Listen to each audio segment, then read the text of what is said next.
ហើយសូមឲ្យយកចិត្តទុកដាក់ទៅលើគុណភាពបាទការបដិបដាលទាំងអស់សូមកុំឲ្យមានតែរូបភាពកុំឲ្យមានតែបរិមាណត្រូវយកចិត្តទុកដាក់ទៅលើគុណភាពព្រោះគុណភាពនេះនឹងធ្វើឲ្យតាក់ទាញការរៀនសូត្របន្ថែមព្រោះបើទៅរៀនហើយមកវិញអត់ចេះដដែលថ្ងៃក្រោយគ្មានពេលណាមករៀនទេអញ្ចឹងត្រូវផ្ដោតទៅលើគុណភាពនិងការរៀបចំគ្រូនិងមេរៀនឲ្យបានច្បាស់ទី2គ្រប់គ្រងវិន័យឲ្យបានច្បាស់បាទចូលមករៀនឲ្យគ្រប់យ៉ាងហោចណាស់បំពេញនៅម៉ោងបឋមបរមាហើយចេញទៅវិញឲ្យប្រកបព្រោះកុំឲ្យរៀនមកឥឡូវយើងនាំគ្នាសប្បាយចិត្តថាមានកម្មវិធីថ្មីប៉ុន្តែកម្មវិធីនេះទៅដាក់រៀនហើយស្រាប់តែ100នាក់ធ្វើការបានតែ20នាក់ប្រហែលនាក់ទៀតគេហៅទៅរៀន play ណា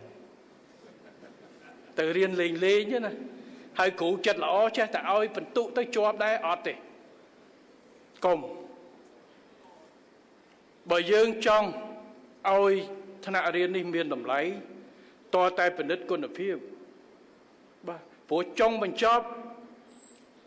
សំបីតែទៅដល់មូលដ្ឋានក៏ដោយបើរៀនហើយមិនចេះដដែល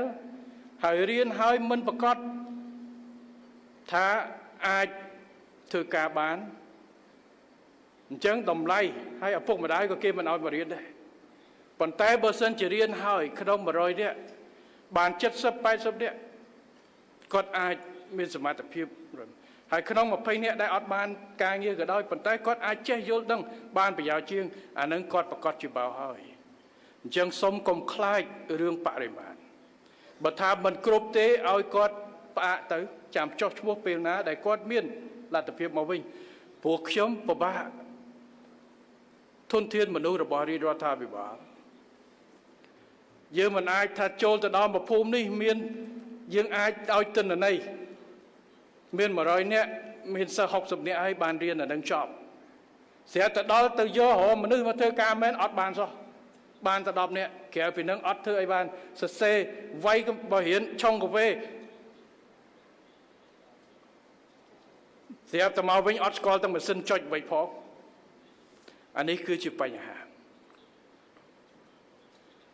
អញ្ចឹងសំខាន់បំផុតទី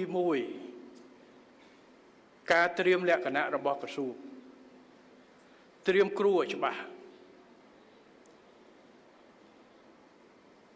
គ្រូឲ្យប្រកបមេរៀនឲ្យចំខ្ញុំអត់និយាយទេជាក់ស្ដែងនៅក្នុងសប្តាហ៍មុននេះខ្ញុំទៅលួចមើលនៅកន្លែងវគ្គវឹកវើមួយវគ្គវឹកវើនេះមេរៀនថ្មីដែលក្រុមការងារក្រុមគ្រូមួយបានសៀវស្រាវជ្រាវស្រាប់តែបានហើយគាត់តម្លាក់ទៅឲ្យក្រុមមួយទៀតក្រុមគ្រូមួយទៀតដើម្បីបើកថ្នាក់ឲ្យ200នាក់ដល់ខ្ញុំទៅសួរគ្រូដែលត្រូវបង្រៀនធ្លាប់បង្រៀនអត់គាត់ថាអត់ធ្លាប់ទេខ្ញុំធ្លាប់បង្រៀនតែកម្រិត1ប៉ុន្តែឥឡូវថ្នាក់លើតម្លាក់មេរៀនឲ្យកម្រិត2ខ្ញុំត្រូវអង្គុយមើលសភៅហើយត្រូវបង្រៀនគេកម្រិត2ខ្ញុំថាប៉ុណ្ណឹងងាប់បាត់វាគ្មានថ្នាក់រៀនណាដែលគ្រូមិនដែលបង្រៀនកម្រិត2យកមេរៀនថ្នាក់ទី2ឲ្យគ្រូទៅអង្គុយអានហើយបង្រៀនផងទេបាទអញ្ចឹងគ្រូឲ្យប្រកាសបាទកុំយកគ្រូអគិសនីខ្វះគ្រូឆុងកាហ្វេថាចេះអគិសនីដែរចេះបើកម៉ាស៊ីនយកទៅឆុងកាហ្វេបង្រៀនមិនស្រួលលាយរៀករបស់គេបាត់ហើយខ្ញុំនិយាយលេងសើចទេប៉ុន្តែធានាគុណភាពត្រូវមុនគេធានាគុណភាពគ្រូបាទបើសិនជាគ្រូមិនប្រកាសទេសិស្សកាន់តែមិនប្រកាសទៅទៀតបាទជាជាងបើកថ្នាក់5បើគ្មានគ្រូគ្រប់5បើកដំបូងគឺកុំបើកវគ្គបង្រៀនសិស្សបើកវគ្គបង្រៀន trainer ទៅហើយគ្រូនឹងត្រូវមានប្រឡងស្រួលបួលបាទបើមិនចឹងទេតែគ្រូអត់ចេះហើយទៅដល់គ្មានអីក្រៅពីអង្គុយលេងជាមួយសិស្សទេជឿចាប់បាទបើគាត់អត់ច្បាស់គាត់មាន5មេរៀនដែលគាត់ត្រូវបង្រៀនតែគាត់ច្បាស់តែ2គាត់បង្រៀនតែ2អា3ហ្នឹងគាត់មិនស្រួលទៅបង្រៀនរំអីចឹងអញ្ចឹងខ្ញុំសូមថាធ្វើម៉េចគំនិតផ្ដួចផ្ដើមខ្ញុំគ្រប់គ្រងតែសូមធានាគុណភាពឲ្យបានព្រោះរៀនខុសនេះគ្រោះថ្នាក់ទៀត ព្រោះសិស្សទៅជឿគ្រូហើយបើគ្រូមិនច្បាស់ទៅបង្រៀនសិស្សរៀនដំបូងគេគឺយកអាក្បួនខុសទៅគឺពិបាកហើយបាទអញ្ចឹងសូមធ្វើម៉េចយកចិត្តទុកដាក់ទៅលើការបដិបដាលគ្រូបដិបដាលរៀបចំមេរៀនឲ្យត្រូវតែម្ដងហើយសម្ភារៈតែមានគ្រូល្អសម្ភារៈគ្រូឆ្នៃបានតែបើមានសម្ភារៈល្អគ្រូអត់ទាំងចេះប្រើសម្ភារៈផងអានឹងគឺបញ្ហាហើយបាទអានឹងខ្ញុំសូមបញ្ជាក់ព្រោះបទពិសោធន៍ខ្ញុំទឹមថ្មីសັບចុងសប្តាហ៍មុនទេព្រោះចុងសប្តាហ៍ខ្ញុំវាកម្មវិធីក្រៅផ្លូវការរបស់ខ្ញុំណាចុះទៅមើលទៅឆ្មក់ហើយខ្ញុំទៅយកបដោះបដាខ្ញុំគេរាយការណ៍ឲ្យខ្ញុំវគ្គនេះចេះបានរៀបចំមេរៀនថ្មីចេះខ្ញុំទៅដល់ខ្ញុំហៅមកថ្នាក់លើរាយការណ៍តែខ្ញុំហៅគ្រូផ្ទាល់មកសួរតែម្ដងទីបំផុតគ្រូតែខ្ញុំធ្លាប់រៀនតែបង្រៀនថ្នាក់ទី1ដល់ឥឡូវថ្នាក់ទី2នេះខ្ញុំយកសភៅទៅអង្គុយរៀនហើយកាត់យល់ខ្លួនឯងចាំយកទៅបង្រៀនគេស្អែកអត់បានទេអានឹងដាច់ខាតត្រូវមានថ្នាក់បង្រៀនគ្រូឲ្យប្រកបហើយខ្ញុំអត់និយាយថ្នាក់ណាមេរៀនណាមុខវិជ្ជាអីទេបាទអានឹងទុកលក្ខការទុកឲ្យឆ្ងល់ចុះប៉ុន្តែវាអត់ខុសពីជំនាញទេគ្រប់វិស័យទាំងអស់ត្រូវធ្វើយ៉ាងហ្នឹងបាទហើយខ្ញុំជឿថាសាលាក្រសួងការងារអត់ខ្វះគ្រូព្រោះយើងមានសាលាប្រមាណហើយពីព្រំពេញបាទប៉ុន្តែប្រយ័ត្នបញ្ហាត្រង់នេះប្រយ័ត្នគ្រូពីពេញអត់ព្រមទៅ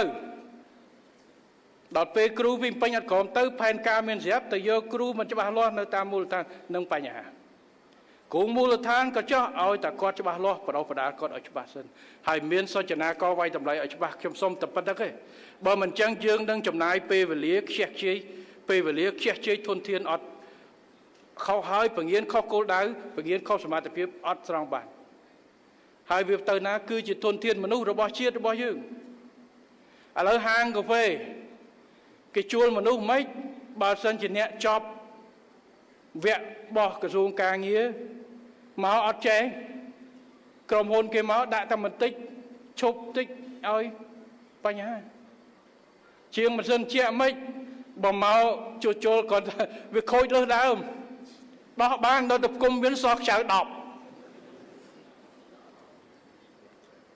អានឹងខ្ញុំពីក្មេងអាសាអាឡានគេយកមកហ្នឹងយកមកចេះដោះទៅវិញគុំសោះខ្ចៅ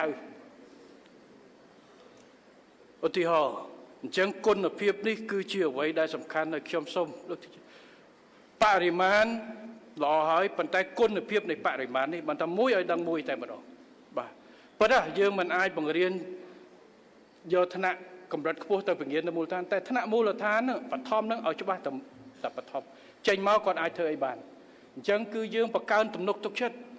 បើន័យថាយើងបង្កើននៅឱកាសការងារឲ្យគាត់ព្រោះពេលដែលសិស្សរៀនចប់មានទឹកដៃមានគុណភាពកន្លែងគេចង់រកគេយកតែបើសិនកាន់សញ្ញាបត្រនឹងក៏អត់ច្បាស់ប្រហែលជា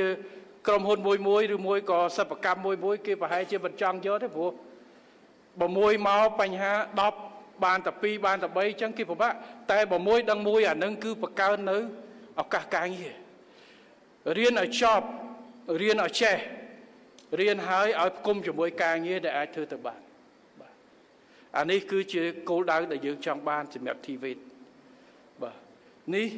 គឺខ្ញុំសូមឲ្យយកចិត្តទុកដាក់ទៅលើចំណុចនេះ